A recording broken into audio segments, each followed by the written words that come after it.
Okay, well, let's go ahead and have prayer. Let's get started. All right, welcome, all of you. And again, I'm Dr. Kieth Schleifer. She had asked how to say my last name. We're here at Eden Valley. And let's have prayer. Dear Father in heaven, we thank you so much for your love for each one of us. We thank you that you've given your life so that whosoever believes in you should not perish but have everlasting life. We pray you'll bless this time that we have together as we learn um, things that we can do to prevent cancer and help our bodies heal from cancer. And so we pray you'll bless our time, bless our communication. In Jesus' name we pray and thank you. Amen. Okay, so today's lecture is preventing and battling cancer. And first, we start off with a slide showing the leading causes of death in North America. And really, it's a similar order of killers in the developed world and fastly becoming the same in the rest of the world. So, heart disease is number one. Heart disease, as in the arteries that supply blood to the heart, get blocked with fat and cholesterol and causes heart attack. If part of the heart muscle doesn't get blood for 5 minutes, that part of the heart dies. That is what a heart attack is. Um, in most cases, the whole heart is not affected at once, although that can happen if the main artery coming off the aorta or the left anterior descending artery becomes blocked. Then you have the whole left side of the heart doesn't get blood, and those people die. Um, but we all know many survivors who had heart attacks, right?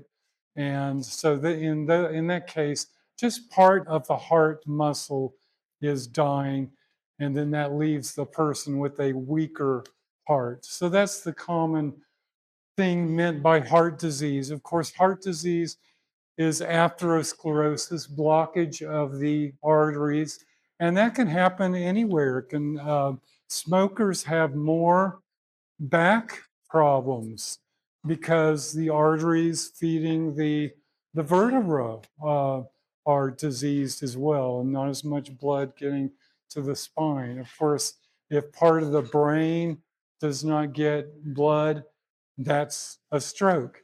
And so that atherosclerosis can affect the whole body. And that's caused by damage to the endothelium, and that can happen by stress, by nicotine. Nicotine is a potent damager of the endothelium. It can be caused by fried liquid oils. We've learned now that when we take any oil that is liquid at room temperature and fry it, it causes all kinds of bad chemicals that damages the endothelial lining, and then the fat and cholesterol that people are eating come and get incorporated into that scar. So, day after day, month after month, it is actually a wonder that it takes 40, 50, 60 years for an artery, say a pencil-sized artery, to become totally blocked. I mean, it's amazing that we as Americans or other people around the world um, live as long as we do and don't get these problems earlier. So anyway, heart disease is the leading cause of death in the United States, Russia, Germany, England, etc. And then cancer is number two. And cancer is almost catching up with heart disease as a number one killer. In the 1980s, heart disease killed around 600,000 Americans per year, and cancer killed around 400,000. And now you see they're both um, heart disease is up in the upper 600,000s, and cancer is 605,000 as of 2020. I believe in 2023 it was 674,000 people with cancer. So cancer is a very common problem. And in fact, as we read about, as we discuss cancer, it could almost be not why me, it could almost be why not me. In North America, 1 out of 2 men will be diagnosed with cancer, and 1 out of 3 women will be diagnosed with cancer. So, very common problem. We do have good news, though, in this lecture about it. First, we'll delve into the leading, as look at different types of cancer and look at the leading cancer killers. Um, so lung cancer is the #1 cancer killer. And in women, well, we'll go ahead down with a few others. In women, breast cancer is #2. And in men, prostate cancer is #2. And in both men and women, colorectal cancer is #3, very common. And interestingly, pancreatic cancer is #4. We kind of think about pancreatic cancer, ooh, that's really bad, and it is, because there's no early warnings for pancreatic cancer. But we really don't think, how many of us really think of pancreatic cancer as being common? Unfortunately, it's #4, the #4. Okay, now in lung cancer, in women before the World War II, lung cancer was almost unheard of in women. And after World War II, it just started growing and growing until in 1994, about the early mid 90s, lung cancer surpassed breast cancer as the leading killer. So what do you think happened in World War II or during that time frame, which would make such a dramatic difference from going from 0 to #1 in women, lung cancer? Smoking. So women started working in very large numbers and went to the factories. And without the women, we would not have overcome fascism during World War II, Nazism and fascism. And so we thank our women for going and building ships and tanks and airplanes. But they kept on in the workforce and started smoking in equal numbers to men, and so now they are dying in equal uh, equal fashion to men as well. So very clear evidence, very clear epidemiological evidence that smoking is the cause of 90% of lung cancers. Now you might ask, well, what about the other 10% of cancers that start in the lungs as opposed to spreading, metastasizing to the lungs from another another organ? So radon, that silent gas that in some parts of the country more than others can seep into our basements and then get up into the upper floor as well. Then we have secondhand smoke as well, and then some lung cancers we just can't identify a solid good answer. I mean, many times there's um, a significant number of times we really can't identify, why did we can't get cancer? As I said, 1 out of 2 men get it, 1 out of 3 women get it. It almost could be why, instead of why me, could be why not me? Um, Some of you can see the light green areas. Do you see the dark green area and then the light green area? The light green area is actually the number of people living with any given cancer. That would be called the incidence of that cancer. And so for breast cancer, you see the cancer, the dark green is the cancer deaths from breast cancer. And you see a large light green area, similarly for prostate cancer.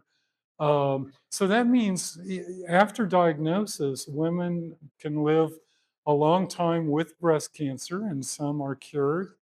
And similarly, prostate cancer, for most men, prostate cancer is in general slow growing. And so men can live many years with prostate cancer and oftentimes die of some other process than prostate cancer. They may die of stroke or heart attack, etc. Um, then we can look at pancreatic cancer as a different example. Um, the light green almost coincides with the dark green, right? So as we may have heard various friends or family members, once you get diagnosed with pancreatic cancer, the prognosis is a very short time, months or a year or so. Um, Okay, so Dr. Joel Furman has written many good books on preventive health, and he was published in the prestigious New England Journal of Medicine and wrote that despite an aggressive 35-year war on cancer, we really have not made any headway on reducing overall cancer death rates, okay? And that if we really want to make headway with cancer, we need to shift more and more focus and resources on primary prevention, okay? Primary prevention instead of tertiary prevention and secondary prevention. And we'll discuss that. We'll come to some really good examples of primary prevention, secondary and tertiary or third degree prevention. But primary prevention is you find out what causes the cancer in the first place, and then you avoid that behavior. And we'll come to some examples of that. Secondary prevention is you find a screening test that detects the cancer early enough that it can make a difference and actually save lives. Okay, so we really need to shift our focus, put more focus on primary prevention. And it has been estimated that 90% of cancer could be prevented. So right now we're going to look at the elements of a cancer protective lifestyle, all right? So that would be proper diet. So we're in a preventive mode here, a lot of fruit, vegetables, whole grains, and then nuts and seeds like pumpkin seeds, sunflower seeds, sesame flax seeds. Um, Maintain a proper weight, very important. We've learned that being overweight increases the risk of several types of cancer. Regular meals with no snacks. Both Italian and American studies have shown that people who eat or drink calories more than 3 times a day do not live as long as those who are consuming liquid, whether liquid or solid calories 2 or 3 times a day. So if you're just picking 2 or 3 times a day that you would eat or drink calories, you're going to live longer than those who are being told to snack or eat 4 or 5 meals a day. So I know there are doctors and dietitians out there still telling people, some people, have 4 or 5 meals a day. That's just plain wrong. That has been scientifically disproven. So eating every 2 hours, or even if it's a healthy thing like an apple, you eat breakfast and then 2 hours later you eat an apple or banana or something like that. It's and then you eat lunch another 2 hours later. It's like um, loading your dishwasher with dirty dishes, opening it and turning it on, and then opening it up 30 minutes later, putting in some more dirty dishes and expecting them to be clean. So they have gone down with endoscopy, studying people in this concept. And the people who are eating or snacking on something, whether it be something solid or maybe it's orange juice or something like that that you think is healthy, um, they will go down with an endoscope in the evening and they will find breakfast in the stomach at nighttime, okay, of the people who have been eating every 2 hours. And then the people who have only eaten 2 or 3 times during the day, they'll go down with the endoscope and they don't find any breakfast in the stomach and at nighttime. So what's the problem of having breakfast still in your stomach at nighttime? The food is fermenting, putrefying, causing toxins, and um, and actually the cancer that is affected most by snacking or having 4 or 5 meals a day is colorectal cancer. So that makes sense. The stomach, the food is fermenting, putrefying, and then passes on down and increases the risk of colon cancer, which is the number 3 cancer killer, right? And in men, colorectal cancer is almost catching up with prostate cancer. The next important, so just choose 2 or 3 times a day when you would eat and or drink calories, okay? Otherwise, you'd be drinking your water between meals, okay? Regular aerobic exercise, very important. That not only uh, helps prevent cancer, but it can help cancer survival. That's been shown for breast cancer, uh, for example, to increase cancer survival. Um, Sunlight in moderation. So sunlight does many things for us. It elevates the mood. Getting sunlight in the morning will help your pineal gland produce melatonin, and which will help your sleep cycle. But the most important thing about sunlight, especially relating to cancer, is vitamin D, vitamin D3. Okay. Now, our skin will make, it turns out that vitamin D3 is so much more than bone health. That's all we talked about through most of the 20th century is get your vitamin D so you can have strong bones and not get rickets. So we were recommending through the 20th century 400 international units of vitamin D a day, and 400 units will prevent rickets. Okay. But then we've learned since about, it's become more common knowledge since 2005, 2008, and fortunately it's becoming more and more known. Vitamin D is a potent immune system booster, and not only does vitamin D boost the immune system, but it helps modulate the immune system so that we don't, um, our immune system is strong, but not get out of hand so that it starts attacking our own bodies. Immune, autoimmune diseases like rheumatoid arthritis, etc., or multiple sclerosis, are autoimmune diseases. So you want the immune system active and you also want it modulated, and vitamin D does that. So vitamin D deficiency has been found to be, if you correct the vitamin D deficiency, it increases your colon cancer survival. Vitamin D3 deficiency has been implicated with breast cancer, colon cancer, lung cancer, and by now probably we can definitely extrapolate it to all cancers. So vitamin D, very, very important.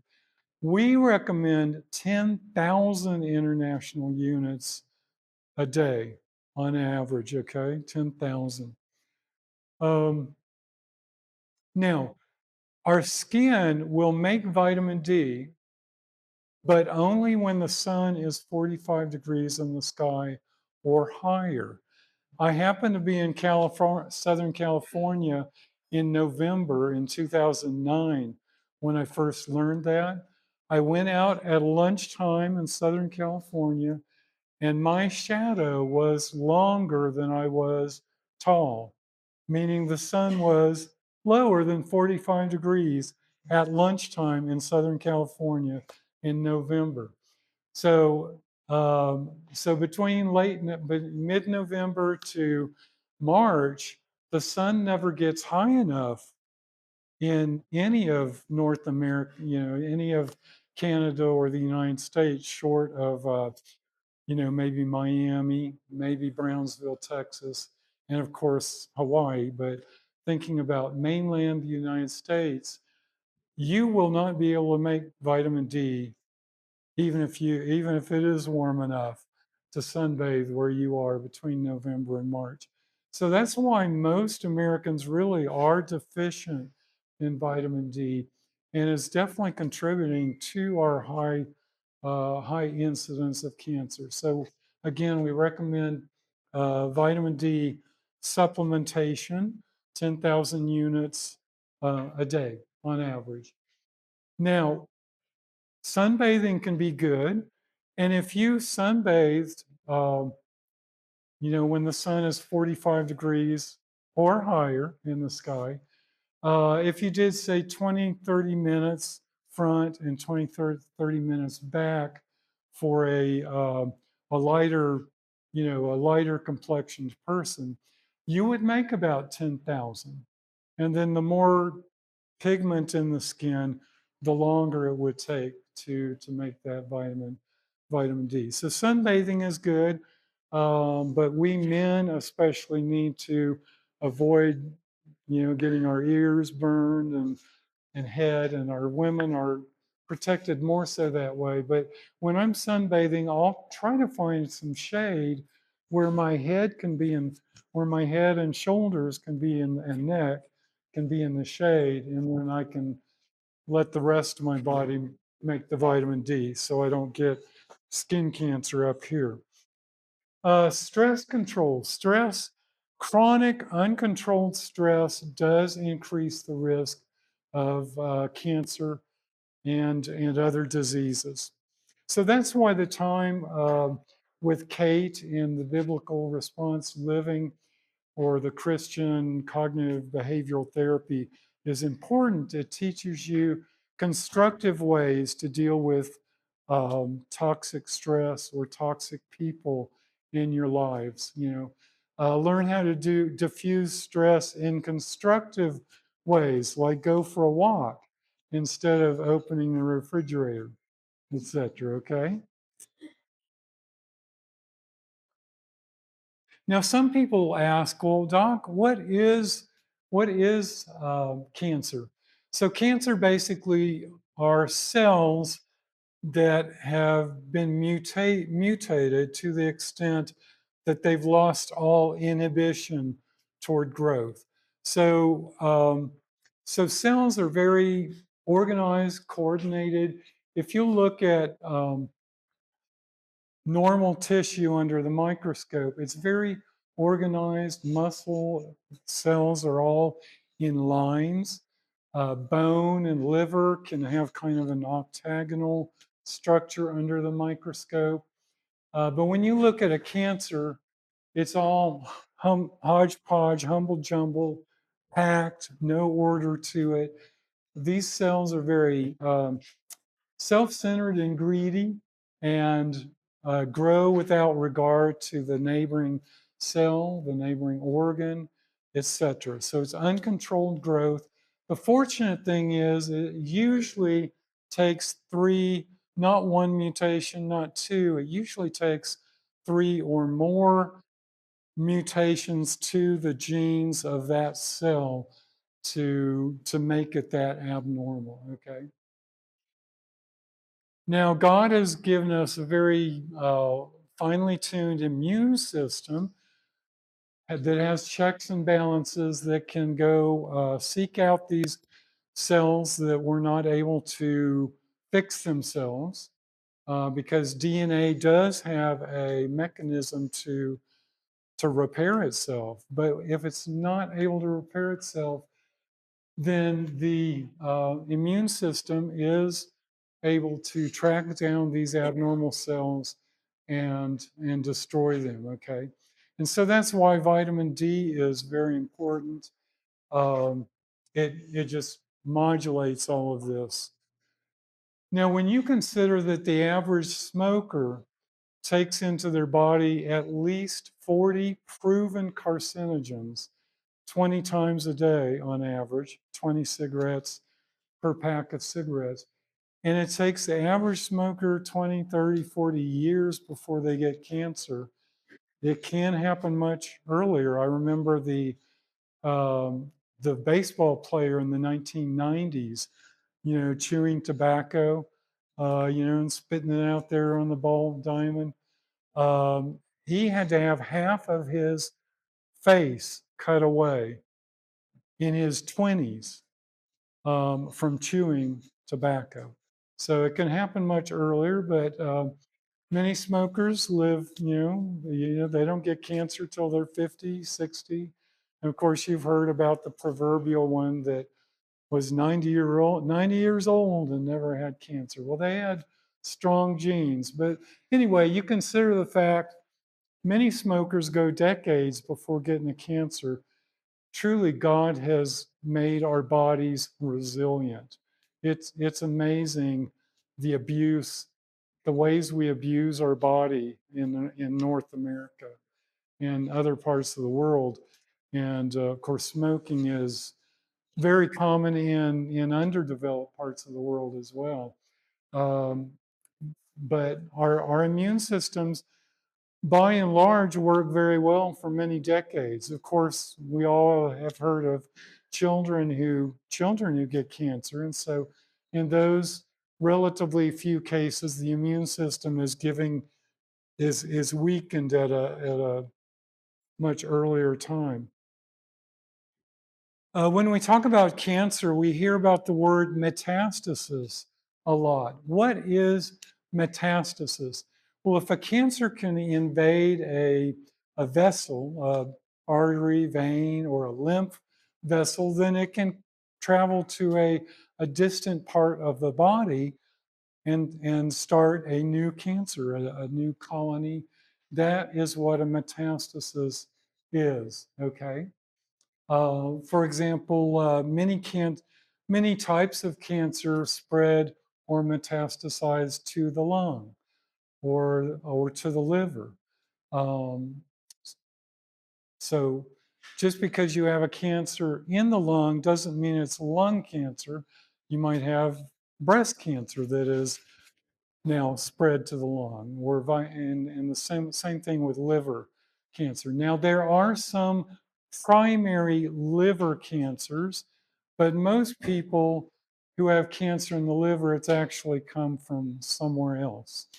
But a little later, we will actually discuss a few primary liver cancers. Alcohol increases the risk of primary liver cancer. Um, okay, so we've discussed what metastasis is. Metastasis requires a process called angiogenesis. Now, Genesis, the book of beginnings, Genesis is Greek for beginnings, and angio is Greek for pipes. So angiogenesis is the development of new arteries. So for a cancer to grow, for a metastasis to grow significantly, or even for a primary tumor to grow, it requires angiogenesis. So see, we have new little arterioles coming off of the main arteries or other arterioles. So for a tumor to grow, let's just pick a number. For a tumor to grow much past 16 cells, it's going to need its own blood supply. Okay. So we recognize a cell starts out as one and then divides and multiplies, 1, 2, 4, 8, 16, etc. So to get beyond, up until about 16 cells, let's say, the tumor can get its nutrition just from the interstitial fluid, its oxygen and its food. But to grow much bigger, either the primary tumor or the metastasis, it's going to need its own artery to get its own oxygen and its own food. So, lo and behold, the cancer sends a signaling molecule to the nearby artery, and the artery makes arterioles, angiogenesis, and then supplies that tumor. What if we could just inhibit that process? What if we could prevent that? That will be a $1 trillion blockbuster drug, and I assure you the pharmaceutical companies are working on that now. But I'm here to tell you, you can go to the drugstore, you can go to the grocery store right now and buy angiogenesis inhibitors and will prevent the metastasis from growing. So what would you buy? What would you buy at the grocery store to inhibit angiogenesis? Abrani? Sprouts? Yes. Broccoli sprouts, particularly. Okay, but there's something much more common that everyone eats. Say, garlic. Um, what I'm looking for as specific, garlic is great and helps fight cancer. What I am looking for is tomato sauce. Okay, tomato sauce has lycopenes, and lycopenes are angiogenesis inhibitors. And tomato sauce, now you keep enjoying your fresh tomatoes, that's great, but cooking the tomato makes the lycopene more available. And also, when you eat like a half a cup of tomato sauce on your whatever, um, on your garbanzo spaghetti or whatever, brown rice spaghetti, whatever pasta, that half a cup of tomato sauce has many more, probably has the equivalent of 2 or 3 tomatoes. So by using sauce, or it could be tomato juice if you don't have high blood pressure and the salt and tomato juice wouldn't bother you or something like that. So if you have high blood pressure, then we don't recommend tomato juice. It has a lot of salt.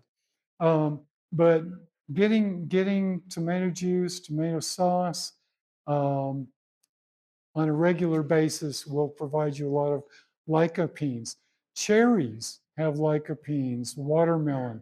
So red fruits and vegetables, of course, tomato botanically speaking, biologically speaking, is a fruit as well. So these red uh, vegetable fruit items have lycopenes. Then there is another common food that has genistein, and genistein is a good angiogenesis inhibitor. So this one food has, well, let me go ahead and give you what the food is. It is soybeans. Soybeans have genistein, and so soybeans are a good source of angiogenesis inhibitors as well. Now, who here has heard that you should avoid soybeans, especially if you have breast cancer, ovarian cancer? Maybe you heard that about prostate cancer. So I see some hands. So let's talk about soy. Soy, soy has enemies. Soy has made a lot of inroads into competing with other food groups. Okay, and the producers of these other food groups have funded some research, and anyway, they take a fact about soy and twist it to make it seem bad. Okay, so the fact about soy is soy does have some estrogen-like properties. The key word there is like. Estrogen-like. It is not estrogen. Women pay a lot of money for estrogen-like drugs to block the estrogen receptors. Tamoxifen was the kind of the first one to be used for breast cancer as an estrogen blocker, and now there are a few others. But science, uh, modern medicine is using estrogen-like substances to block the estrogen receptors. Well, that's exactly what soy does. The estrogen-like properties in soy block estrogen receptors, keeping real estrogen from activating that. Now, as if by design, estrogen soy, excuse me, soy estrogen-like chemicals block estrogen where you want it blocked, but activate estrogen receptors in the body where a middle-aged woman still wants them active, such as on the bone. We want, you 50, 60-year-old women, not that we have many of those here, um, 50 or 60-year-old women want their bone estrogen receptors active to deposit calcium, etc. So I say again, as if by design, by a designer, soy will block estrogen where you want it blocked and activate estrogen where you still want it active in a mature woman or a mature man. Yes. It's okay for prostate cancer as well. So soy is fine for men. Totally fine. Now, the other thing about soy, there are 15 classes of phytochemicals or phytonutrients, okay? Phyto is Greek for plant. In the 1990s, we discovered the existence of phytonutrients. Now, before that, we were taking pills through the 20th century, we were taking our vitamin pills and thinking, okay, well, if I didn't get my fruits and veggies, I got my vitamin pill today. And so all through the 20th century, people who were taking their vitamins and just not eating hardly any fruits and vegetables, they didn't even know what they were missing, this whole fifth class of phytonutrients.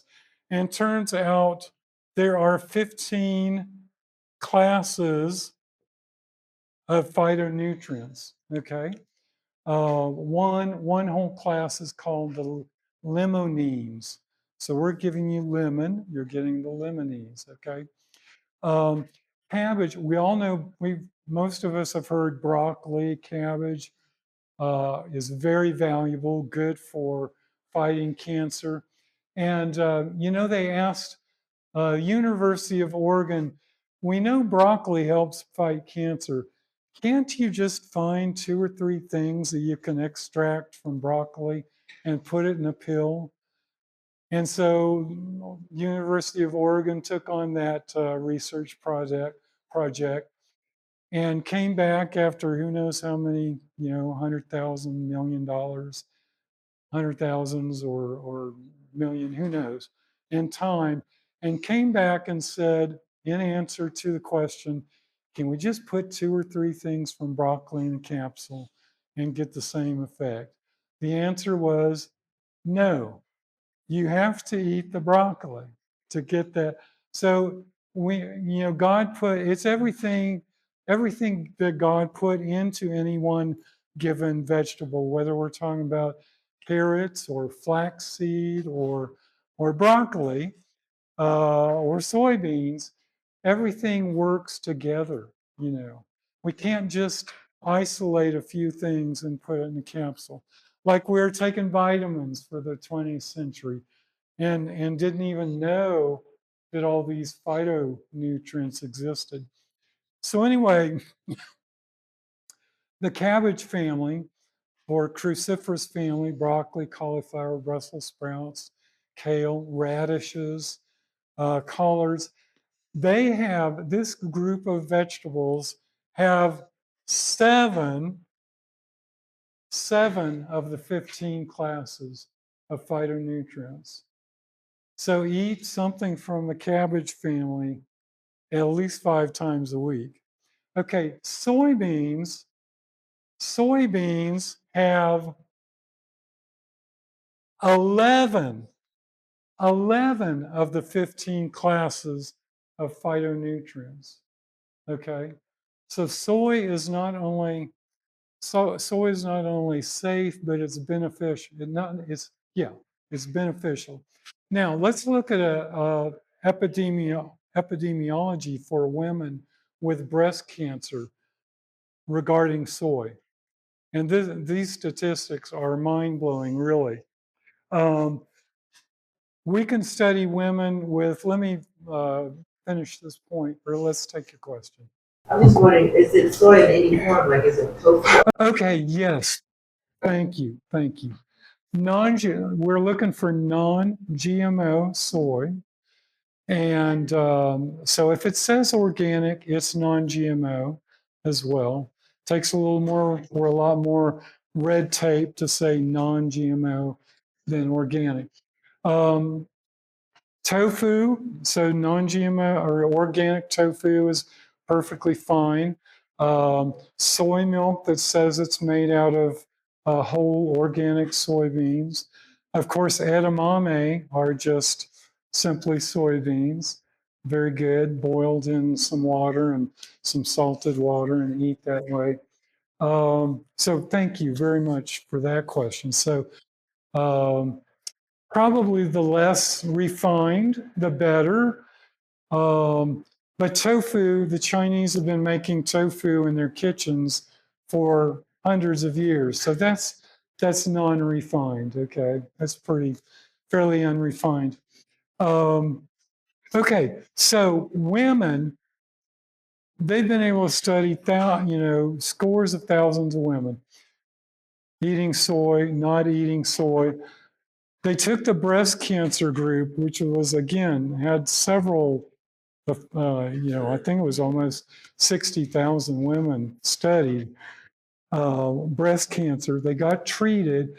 The women who ate even 5 servings of soy a day had 63% less breast cancer recurrence. To get a 63% change between groups, that benefit, that is huge. So soy is definitely safe, not only for women, and not only safe, but beneficial for women and for men. Okay, now some people say, oh, doc, it's just heredity. My mom died of that, her mom died of that. So what are you saying? You ever heard anyone have this kind of, speech?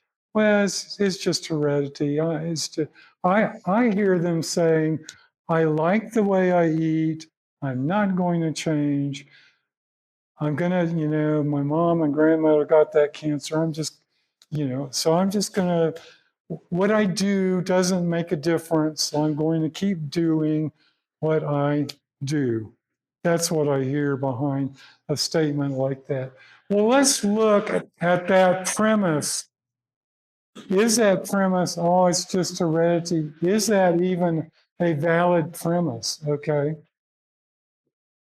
So we look at Japanese living in Japan. They have very low colon cancer rates.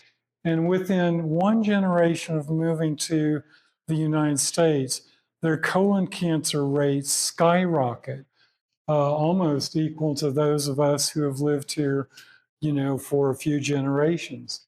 Conversely, Japanese living in Japan have high rates of stomach cancer, and within a generation of moving to the US, their stomach cancer rates plummet or fall.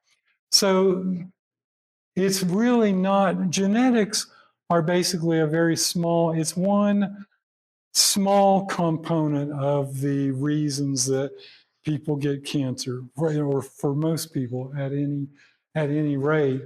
And we'll look at that statement now. So it's not so much genetics, it's much more environment, what we eat, how much we exercise or don't exercise, etc. Now this slide does not represent 20 women. This slide represents 20 women with breast cancer, and it's only 1 in 20 breast cancers that are that really strong genetic type. For which, example, Angelina Jolie decided to get a prophylactic mastectomy because her mom, her grandmom had, and she had the genetics of that one rare type of cancer that is really strong. She, elected to have a mastectomy to prevent getting lung cancer, but that is only 1 in 20 lung cancers. Now we've looked at the cancer protective lifestyle. Now we're going to look at actual cancer causing factors, okay? So tobacco and alcohol are at the top of the list. If a person smokes and or drinks, those are the first things we recommend by God's grace and power getting rid of those in your life. Okay. And for alcohol, actually, the FDA used to say if a woman chooses to, in relation to breast cancer, if a woman chooses to drink, it should be half a drink or less of alcohol if she chooses to drink. They changed their statement now. Now the FDA says if a woman chooses to drink, it should be less than half a drink or less. Now, if the FDA is telling you to use less than half of a serving of something, what do you think they really should just come out and say? Alcohol causes breast cancer, don't do it. And that's what that's the best way to interpret that. But it causes numerous other cancers as well. There is no organ spared by tobacco. It can increase the risk of cancer of every organ in the body. Then we have a whole host of things in meat, fish, chicken. Actually, around the world, there are 800 studies linking meat, fish, chicken, seafood with cancer. Okay, 800 studies around the world linking meat with cancer. Then we have some other foods that come from animals: eggs, milk, and cheese.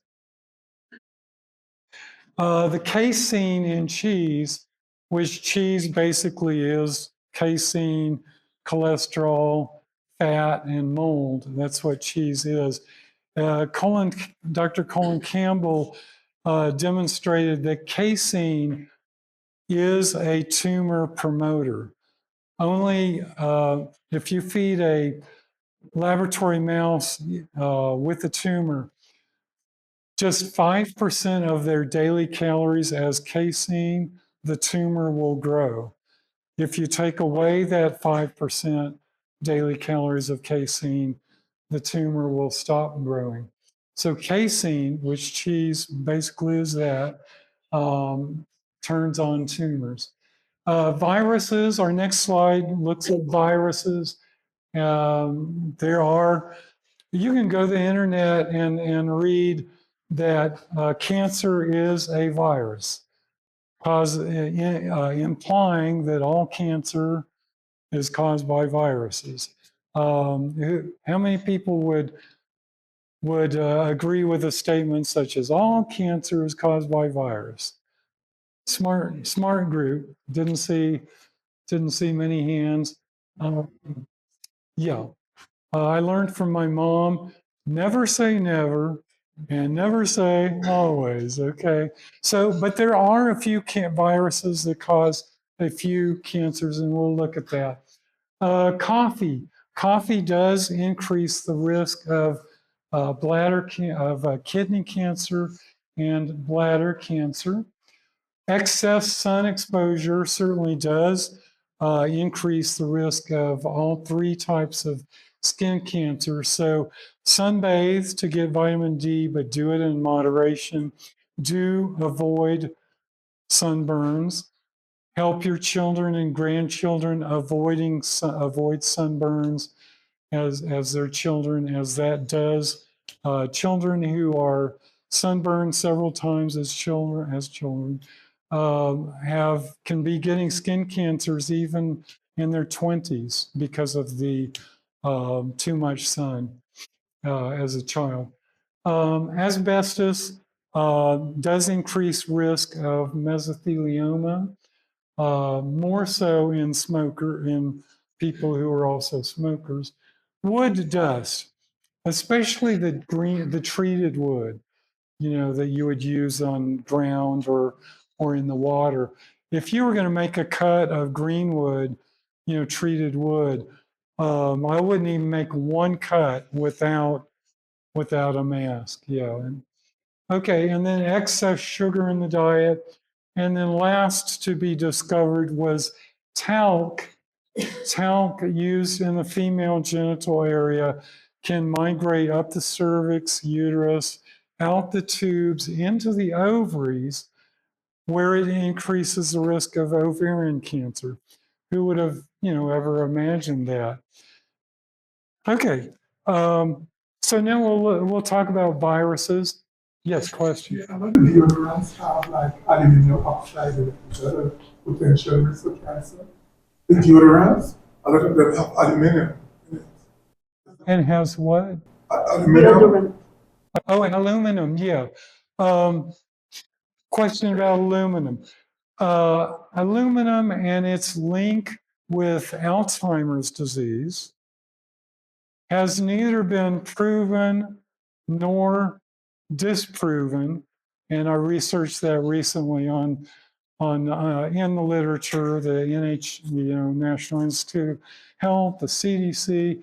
So the link between aluminum and dementia, which is not obviously a cancer question, has neither been proven nor disproven. So I continue to avoid aluminum in deodorants or cooking pans for that matter as well. I know of no link between aluminum and cancer. I don't know of any link that way. Okay, so there are some viruses that cause some cancers.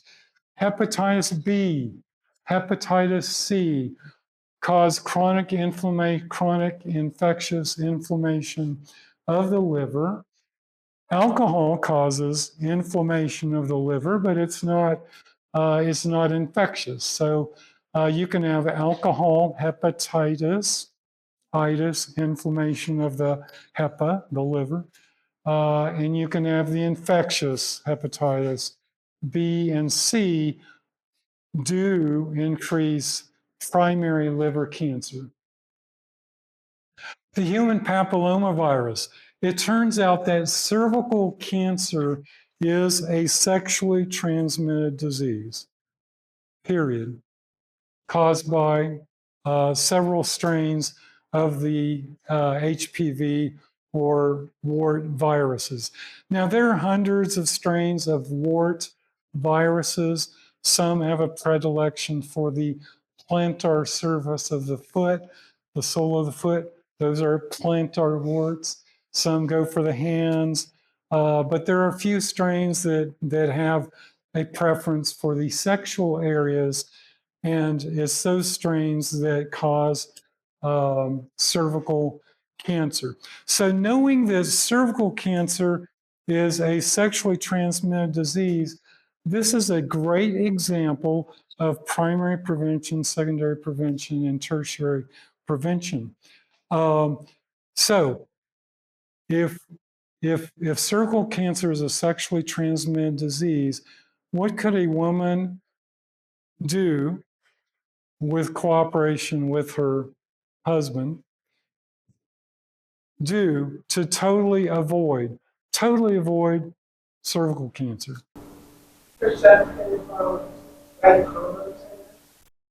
Okay, so condoms are not 100% effective. We've all heard that. But if a woman and a man, if a woman and a man both for their whole lives keep the seventh commandment, no, they didn't get together till they were married, they never were with anyone else, then that's primary prevention. There is no possibility of that woman getting cervical cancer. So God's laws are a protection for us. Do not commit adultery. Yes. I once had a lecture by a Jewish doctor that showed some studies that the Jewish community that where the men are circumcised, the women tend to have less HPV. We knew in the 80s or before that, the Jewish women had much less cervical cancer. And it is very, very much true that wives of husbands who are circumcised have less HIV, less cervical cancer as well. So we knew that we had that observation before the 80s when I went through medical school. And then, of course, since the 80s, we've discovered the actual agent that was causing it. So primary prevention is both man and woman keeping the seventh commandment, no fornication, no adultery. And then secondary prevention, cervical cancer is a great example. Is there a test which detects cervical cancer so early as a screening test? You do it on a whole population. The pap smear. The pap smear, you do it just for simplicity sake. I'm just going to say kind of the old fashioned. You do pap smears on every woman of childbearing age every year. And if every woman, did that, you would detect every cancer so early that you can just treat it with liquid nitrogen, freeze it, and it's taken care of. And then you keep testing, year by year. Tertiary prevention is the woman didn't get the pap smears regularly and now has an actual, when the doctor looks at the cervix, he can actually see a mass. And now we're in the prevention mode of trying to prevent death. So we're going to do surgery, chemo, radiation to prevent death. So it's much better to primary prevention. Okay. Now let's take colon cancer, the third leading cancer killer. I will tell you right now, there is primary prevention for colon cancer. What are some things that you can avoid? What are some things that you can do to prevent getting colon cancer, a very common cancer? Red meat, please. Red meat. So avoid red meat. Okay, where's my so primary prevention is avoid meat. Okay. High fiber, so that's the vegetables and the fruit. Okay. We'll put some things to avoid. So okay. Or we can put don'ts and do's. Okay. So high fiber, so veggies, fruit, whole grains. Okay. So meat. Okay. Alcohol.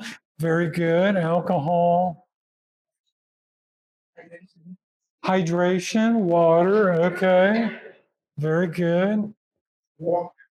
Exercise. Very good. These have been proven. Active people have less colon cancer. Okay. Refined foods. Okay. Foods. Okay. Sugar. Okay. What did I hear over here? Smoking. Very good. Thank you. So tobacco in all its forms. Oh, by the way, heart disease, nicotine. Nicotine is the really bad thing in tobacco that damages our endothelium. So these people who are vaping do have less risk of cancers, of lung cancer, but they have the same risk as a smoker of the number one killer, heart disease. So vaping or chewing or nicotine in any form is making heart disease, stomach ulcers. Okay, vitamin. Okay, vitamin D. Okay, vitamin D definitely reduces risk of colon cancer and actually can help you fight it as well. Okay, so that's pretty good. That makes it clear. Now, do we have a secondary prevention for colon cancer? Is there a screening test that you do you set a population? Okay, so colonoscopy. Okay, second degree is screening test. So screening again is you do it on asymptomatic people with no symptoms. You pick a population. Now it's no longer 50 to 75. It's 40 people, women and men, 45 to 75, do a colonoscopy every 10 years if it's normal. If it's abnormal, do it every 3 to 5 years to keep check. Another strategy is to do a stool test every year. It's not as effective, but it is one accepted strategy. And then third level, tertiary prevention, is you have the colon cancer. Now you do surgery, chemo, radiation, etc. So our diet, there are many things that we can do to prevent colon cancer. So a lot of fruit and veggies, water, avoid the snacking. Okay, so we can put up here avoid snacking. We talked about that. The more than three, the eating more than 3 times a day. So there's a lot of lifestyle things that we can do and avoid. Yes. There are suggestions that people who use smoked food, well, I know some people use smoked meat, but even like say you roast like eggplants on an open fire, open flame, there are suggestions that the smoke or the soot from the smoke somehow affects colon cancer. Well, I would say this, that charred food, if you're eating black, take a bell, put some bell pepper or onions on the grill with your meat. No, we'll get to the meat in a second, but yeah, you take a very healthy onion and pepper, which are beneficial, put it on the grill, and it gets black around the edges. If you eat that, that is not good. So blackened vegetables are not good either, or burnt toast, or etc. Okay, then there's also the leukemia virus. In the 1990s, you could read in the FDA literature, if you're going to eat an egg, boil it 9 minutes. Now, I think you could play ball with a 9-minute egg as well as eat it. It's still edible after 9 minutes. But now, why did the FDA say that? Because of the leukemia virus, which are in eggs. And I mean, maybe not every egg, but it's very common. And it's been found in free range chickens, even to the 5th generation. So if you're going to eat eggs, eat free range eggs. Actually, I just learned that Colorado, where we are, um, someone in the grocery store now told us that Colorado is only allowing free range eggs to be sold in their stores. So, yeah, so that's an advantage. You don't want your chicken eating um, ground up other animals, eating cow manure, etc., which is what I understand has been happening. I'm not an expert on that, but okay. That's not an authoritative statement, but that's what I understand. Okay. So you want, free range chickens are great, but if you're going to eat an egg, it must be cooked thoroughly. That would mean if you're frying an egg, no sunny side up, no over easy. That yellow, you know, needs to be, or that orange, the yolk needs to be solid cooked. Okay, and many people don't like their eggs that way, but yeah, kill that leukemia virus that could be there before you eat it, if you choose to eat it. Okay, sugar.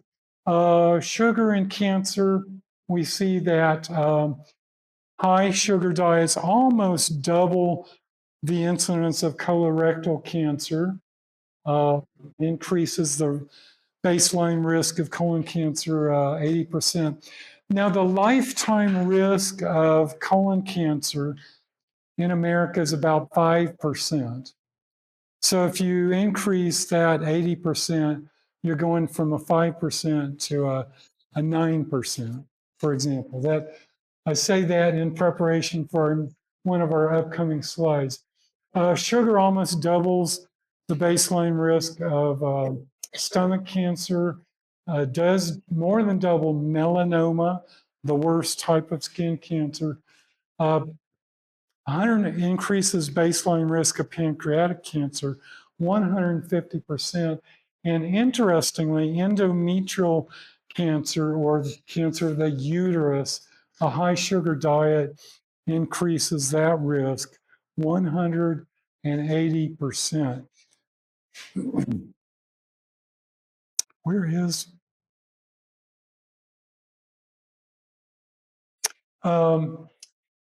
2007, Miss Lauren Nelson was paid money to say that the only thing she was worried about was running out of milk. Well, perhaps the thing she should have been worried about was that in a woman with breast cancer, who they do a mastectomy, they'll test the tumor part, and then they tested the normal part of the breast. The tumor itself was 3 times more likely to have the bovine leukemia virus compared to the non-cancerous part of the breast. Now, how many of you even knew that there was a bovine or cow leukemia virus? No one is telling us this stuff. And that's what Dr. Furman meant when we need to put more resources into prevention. Tell us this stuff.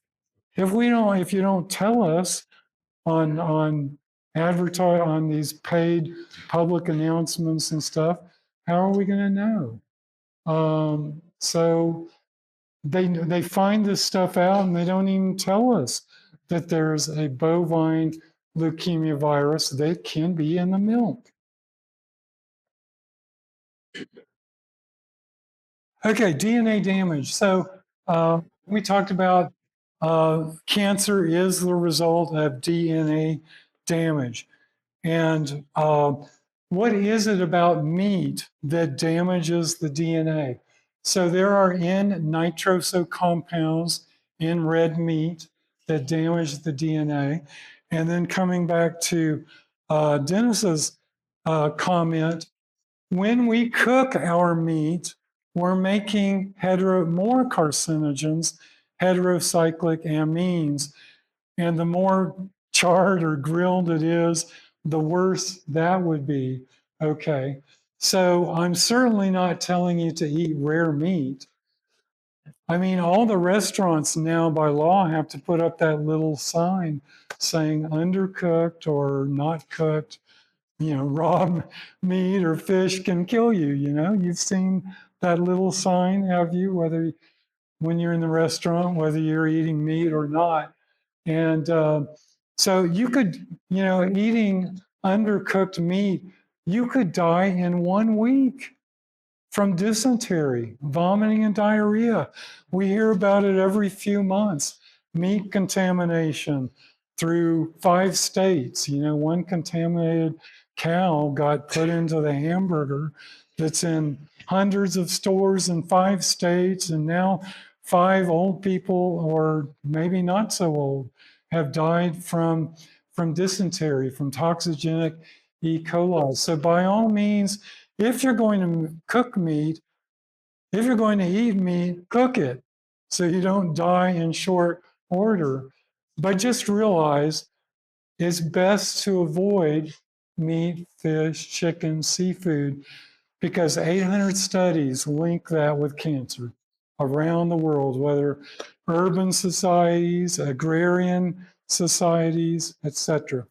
Dioxins. Dioxins are just one industrial poison we can measure, and highly toxic, increases the risk of cancer. So let's say you go swimming and in the lake, you swallow a little lake water. That's negligible as far as getting dioxins. Let's say you don't scrub your potato or your carrot real well and you get a little dirt. That's negligible.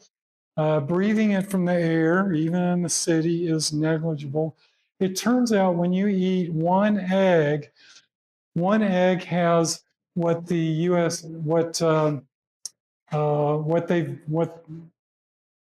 Whichever society or agency in America has determined is the maximum safe allowable amount of dioxins, 4 picograms. Now, a picogram is 1/1 billionth with a B, 1/1 billionth of a gram. So 1 gram of sugar, just taking something to compare it to, 1 gram of sugar is like 1/4 teaspoon of sugar. So imagine 1/1 billionth of a 1/4 teaspoon of sugar. That's how toxic dioxins are. 1 egg has that amount, okay? the safe allowable, maximum safe allowable amount. Serving of fish has about 2 times the safe allowable amount. Serving of pig and chicken have pork and chicken, pig, 3 times the safe allowable amount. 1 serving of milk has 4 times the safe allowable amount. Then you take other dairy, so you take milk and you concentrated milking, making milk, ice cream, excuse me, cream cheese, yogurt, etc. You've got 6 times the safe allowable amount. And then beef ingestion, 1 serving of beef, you've got 9 times the safe allowable amount of dioxins. And the average American is eating a little bit of all of that, right? So average American is consuming 23 times the safe allowable amount of dioxin. So you take the vitamin D deficiency, you take the lack of exercise, growing obesity, you take all the dioxins they're getting. No wonder 1 out of 2 men and 1 out of 3 women are getting diagnosed with cancer. Now, you might ask, well, what, doc, what if I just occasionally eat meat? That's our next slide. First, we'll look at animal products and risk of prostate cancer. So red meat and dairy products double the risk of metastatic prostate cancer. So prostate cancer can stay in the prostate many years for many of the affected men, goes fast for others. As long as you can keep it in the prostate, okay, doing okay, not too bad. You don't want it to metastasize, right? So if you have prostate cancer and you've been eating meat, you stop eating meat, stop eating dairy, theoretically, take this to your advantage, you're going to cut the metastasis in half. Red meat alone increases metastatic prostate disease 66%.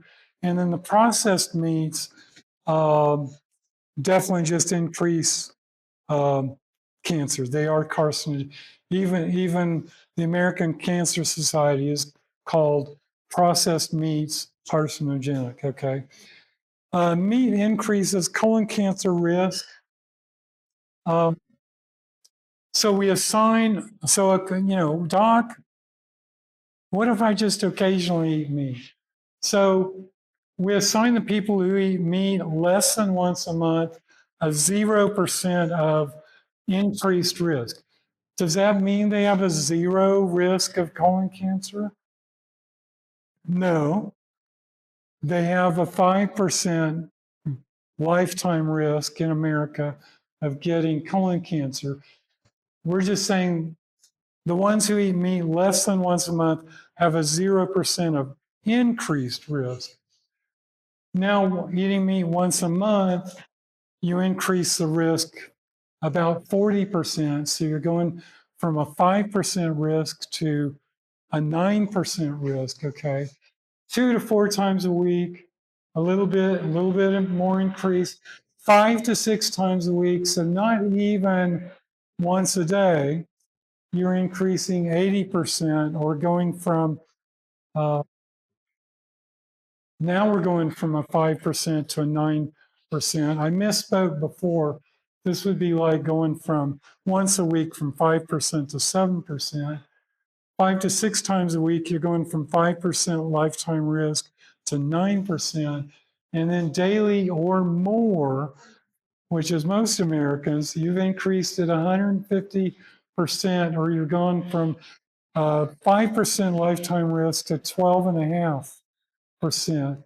Or another way of looking at that is you've gone from 1 in 20 to a 1 in 8 risk. So it's almost a linear progression of how often you eat meat, of how much cancer you're going to get.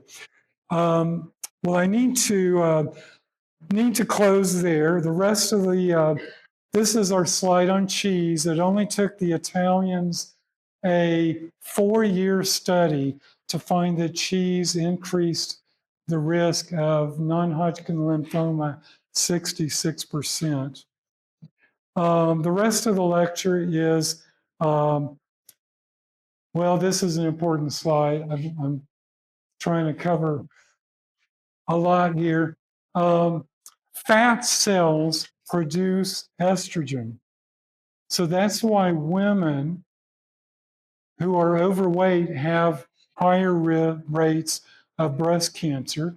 Now, not only women, but men are affected too, not by breast cancer, although that is possible in small numbers.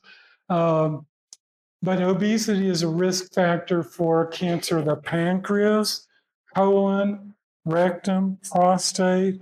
So again, if you have prostate cancer and you lose weight from being overweight, you're going to improve your chances. Endometrium or uterine cancer, gallbladder, cervix, ovary, as well as breast. Now, is anyone going to catch me on that cervix? I said cervical cancer is a sexually transmitted disease, and I stand by that. But what this says is if the woman has been exposed to the HPV virus and they're overweight, then she has a higher likelihood of getting the cancer. And the same is true of smoking. If the woman who's been exposed to HPV is a smoker, then she has an increased rate also. Okay, rest of the lecture is exercise. It's also sleep. Those who average less than 6 hours of sleep per night die younger of all causes. We've got alcohol again. I already told you that about breast cancer, about the FDA saying if you're going to drink, let it be less than a half a drink or less. Okay, here we have our slides on vitamin D and cancer. So vitamin D deficiency increases colon tumor growth by 60%. So if you have a colon, turn that around. If you have a colon cancer and you're vitamin D deficient and you get your value up to 70 to 90, your blood level, then you should decrease colon tumor growth by 60%. Vitamin D is a potent inhibitor of prostate, breast, pancreatic, and colon cancer. That was as of 2006. By now, it's probably been proven with everything. Now, the Incas, I'll close with this slide. The Incas had over 400 varieties of potato. Okay. So the Irish potato, it didn't come from Ireland. It came from Peru first. Okay. So anyway, it turns out that there is one potato that causes cancer. So you've got to